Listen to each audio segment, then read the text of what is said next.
Hello, friends. I am Chevee. Welcome to my shed. How are you today? How's life in your world? How's things where you are? I hope it's fantastic.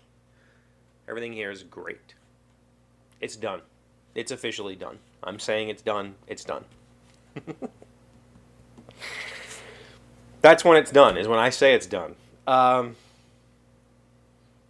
Played it again last night with a friend. He played a very, very, very early prototype that was a very different game and was not good by comparison. At that time, I thought it was great. I was enjoying playing it, but it wasn't good. What I have now is vastly superior. And he enjoyed it, and he had some comments about various things, but none of them were, I don't like this. It was all just like, I had a few turns where I felt like I didn't know what to do.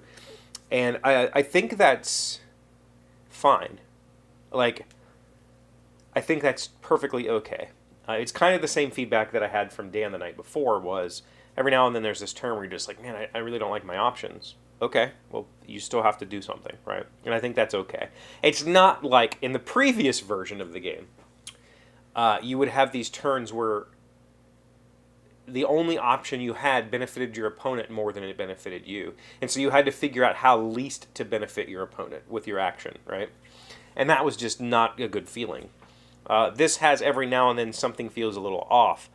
But having played this version now 5 times, I think that if it was 2 people that were playing this game consistently, the powers that I have created, the like special privileges that I have created, I think that once players understand how those work, there's a lot more depth to the game than you think. Like you really battling out, trying to match shares or trying to prevent somebody from taking a particular power or trying to win a particular power is going to be an important part of the game. And then combining, some of those have some pretty neat, combo effects that really make things better.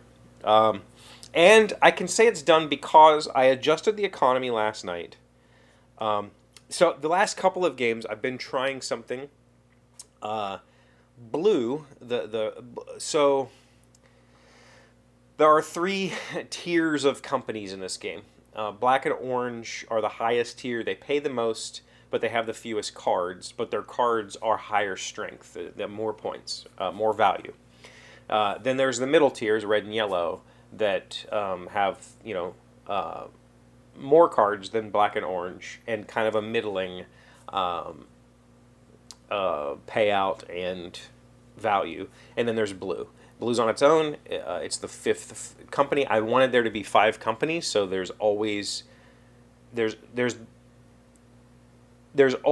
one company that you're not fighting, or like basically, if we're fighting over all the companies, there's this one outlier that's by itself, right? It's its own thing.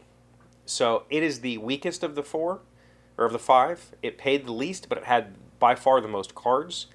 And in the previous version of the game, that meant you could make way more connections with blue. And by the end of the game, blue was always worth way more than the rest.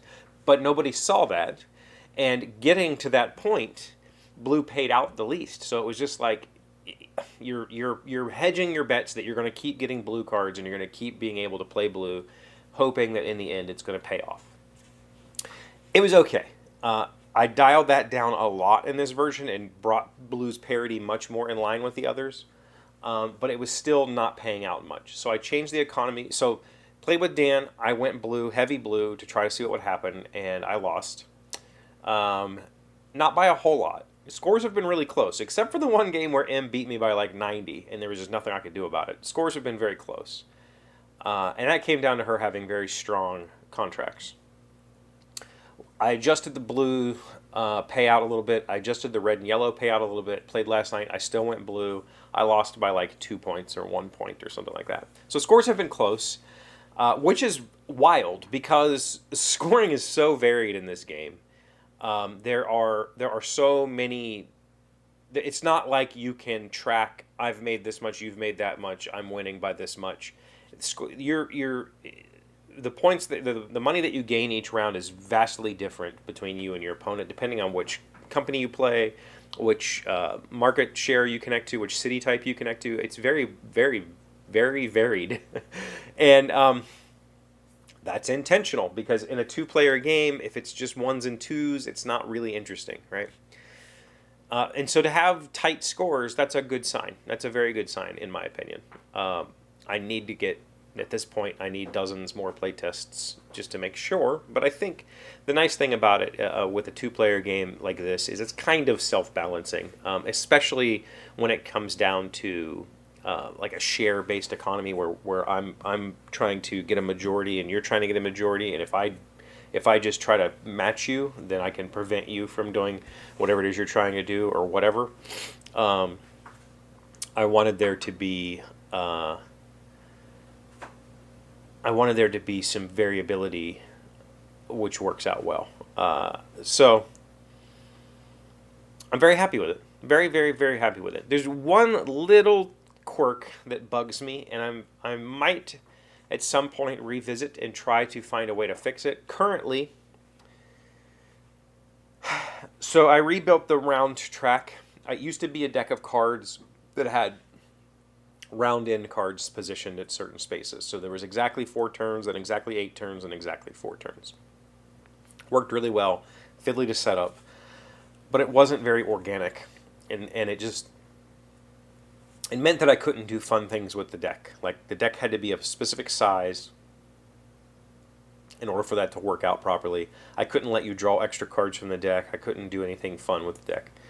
So I threw that away and replaced it with a round track, and now rounds last a certain number of connections. So on my turn, I make a connection. I connect to a city. I get a payout. I get an instant payout for connecting to that city. I also get a market share bonus for that city, and that's the little tug of war thing on the side. And then I advance the round track 1 space for each connection that I made. And so that, we work towards the end of the round. A certain number, 8, 9, 13, whatever, connections per round.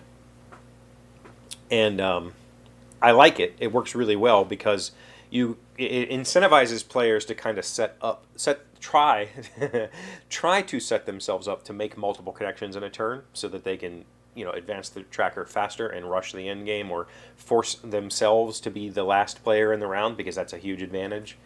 And that's a fun mechanic, because in order to try to do this, because of the way the board is set up, you have to put some trains kind of off on their own and hope that your opponent doesn't have that color card in their hand where they can just take advantage of you, sticking that out there. And if they don't, then you can pull it off on your next turn, and it leads to more fun. I like that mechanic a lot. But when I make that connection, it's now 3 things that I have to move. I have to move my company's connection marker, I have to move the market die, and I have to move this round track. And I have to remember to do all of that. And it's not a lot, it's really not. You just do this, get your money, do this, move this, you're done. It's not a big deal. But it is one extra thing that you're keeping track of that I would like to figure out a way to combine it with the payout track. But their two are very separated. Like, the payout track is based on company color, and the round marker is just raw numbers. And I haven't figured out a way yet to make it work differently. So for right now, and probably for the rest of the game, because I don't know that I'm ever going to figure out or even think too hard about it, because it's really not a big deal. But right now, you move 3 things when you make a connection. Okay, no big deal. Works super well. Loving it. Having a blast playing it. Going to keep playing it. I also have completely updated the Tabletop Simulator module. I did that last night after work, and a little bit this morning. So if you are interested in trying the game and you want the Tabletop Simulator module, I think my email is in the description. Email me or hit me up on Twitter or Instagram or whatever, and I can send you the TTS mod and you can play it. I'm not putting it on the workshop. I'm not ready to do something like that, but I'll share it with friends. Thank you for being here as always. Thank you for liking, commenting, subscribing, being amazing friends and wonderful people. I really appreciate you, and I'll see you again tomorrow. Today's word you should know to sound smart is noblesse oblige. It is a noun meaning an act of generosity, charity, or kindness performed by a rich person for the benefit of someone less fortunate than himself, viewed by the giver as paying the universe back for his good fortune. Donald gave the young man a job not out of a sense of pity or guilt, but out of a sense of noblesse oblige. Noblesse oblige. Noblesse space oblige. So, isn't that just... I guess it's charity. Yeah, I was going to say, isn't that charity? It did say that in the description.